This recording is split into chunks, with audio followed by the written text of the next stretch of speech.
सत्ययुग का समय था। समस्त सृष्टि सुगम मार्ग पर गतिशील थी कि तभी एक दिन माता दिति ने दो महाबली पुत्रों को जन्म दिया।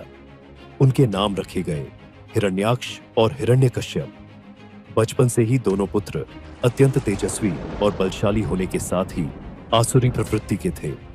जहां एक ओर हिरण्याक्ष अतुलनीय शक्ति का पुजारी था, वहीं दूसरी ओर हिरण्यकशिपु की आंखों में सत्ता का लोभ ऐसी ज्वाला की भांति धधक रहा था जो कभी बुझने का नाम ही न ले। दोनों ही भाई ब्रह्मांड में अपनी पहचान बनाना की महत्वाकांक्षा रखते थे, लेकिन इस उद्देश्य को पाने के उनके रास्ते अलग थे।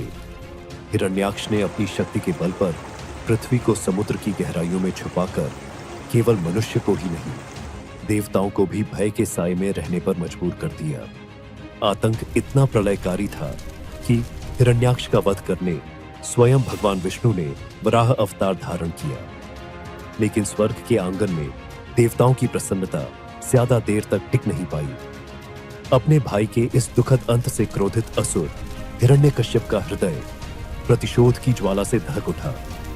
हिरण्याक्ष की मृत्यु का बदला लेने और स्वयं को अजेय बनाने की प्रतिज्ञा के साथ हिरण्यकश्यप ने हिमालय की सबसे ऊंची चोटी पर तपस्या आरंभ की। उसकी तपस्या इतनी कठोर थी कि देवता भी विचलित हो गए। वर्षों तक उसने भोजन और जल का त्याग किया। उसके शरीर पर चींटियां रेंगने लगी थी, मांस गलने लगा था और केवल कंकाल शेष रह गया। अंततः एक दिन हिरण्यकश्यप की अविचल तपस्या से विवश होकर ब्रह्मा जी को प्रकट होना पड़ा। वत्स, मैं तुम्हारी तपस्या से प्रसन्न हूँ।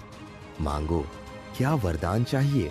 हिरण्यकश्यप, जिसका शरीर तपस्या के बल से एक अनोखी रोशनी से चमक रहा था, ब्रह्मा जी के चरणों में नतमस्तक हुआ।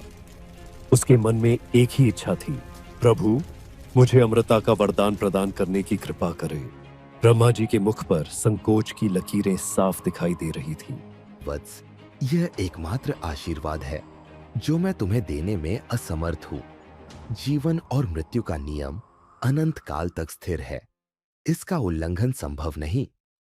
हिरण्यकश्यप के मन में कुछ समय के लिए निराशा छा गई, परंतु उसका चतुर मन तुरंत एक विकल्प सोचने लगा। उसने अपनी इच्छा को एक नई दिशा देते हुए कहा, तो मुझे ऐसा वरदान दीजिए कि न मुझे मनुष्य मार सके, न पशु, न दिन में न रात में, न घर के अंदर न बाहर, न पृथ्वी पर न आकाश में, और न अस्त्र से न शस्त्र से। तथास्तु। इतना कहकर ब्रह्मा जी अंतर्ध्यान हो गए। वरदान के बल पर हिरण्यकश्यप ने तीनों लोकों पर अपना साम्राज्य स्थापित करने में जरा भी विलंब नहीं किया। पृथ्वी की गहराइयों से स्वर्ग की ऊंचाई तक सब कुछ उसके अधीन था। उसकी सत्ता का प्रभाव इतना प्रबल था कि देवता भी उसके समक्ष सर झुकाने को मजबूर हो गए। सत्ता और शक्ति के अहंकार में डूबा हिरण्यकश्यप अब अपने आप को लगभग भगवान ही मानने लगा था। आज से मेरे समस्त राज्य में केवल मेरी पूजा होगी, मेरे अन्यथा किसी का पूजन दंडनीय अपराध है। नागरिक हिरण्यकश्यप के सामने घुटने टेकने को विवश थे। जिन्होंने उल्लंघन किया उनके लिए मृत्युदंड का प्रावधान बनाया गया, लेकिन नियति का खेल अभी शेष था। हिरण्यकश्यप की पत्नी कयाधु ने एक पुत्र को जन्म दिया। नाम रखा गया प्रहलाद। असुर कुल में जन्मा यह बालक दिव्य था।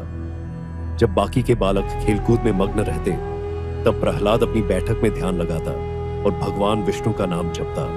उसका छोटा सा हृदय धरती के समुद्र से भी गहरा था, जिसमें हर पल विष्णु नाम का स्मरण होता। यह विश्वास का प्रकाश हर जगह प्रसारित हो रहा था, जिसकी किरणें हिरण्यकश्यप के इर्द गिर्द अंधेरा का घेराव कर रही थी।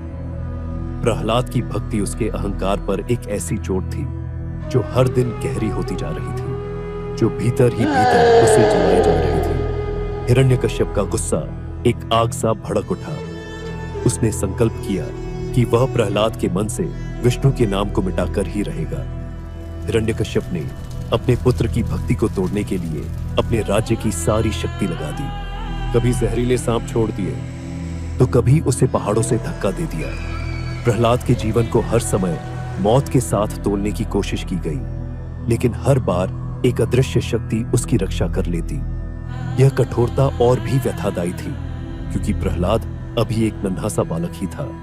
और फिर फागुन की उस रात अत्याचार ने अपनी सीमा पार की। हिरण्यकश्यप की बहन होलिका को अग्नि से अमर होने का वरदान प्राप्त था। उसने सोचना कि वह भाई की सहायता कर प्रहलाद का अंत कर सकती है।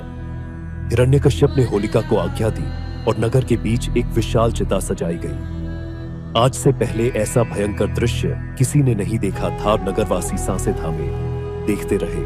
होलिका ने प्रहलाद को अपनी गोद में लेकर चिता के बीच बैठ गई। चिता में आग लगाई गई। अग्नि के भयानक शिखरें आसमान छूने लगी। सभी सोच रहे थे कि अब प्रहलाद का अंत निश्चित है, लेकिन उस नन्हे बालक का विश्वास अखंड था। उसने अपनी आंखें बंद करके विष्णु का स्मरण किया।